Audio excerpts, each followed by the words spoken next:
To begin with, let's take the term UX UI design and let's break it down into two words: UX, which is user experience design, and UI, which is user interface design.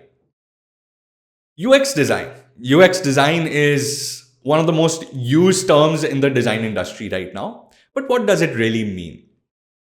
User experience is a customer's satisfaction towards an app, software, or product based on how easy it is to use, based on whether we are able to do certain actions or goals through the product, and whether it looks, feels, and interacts well.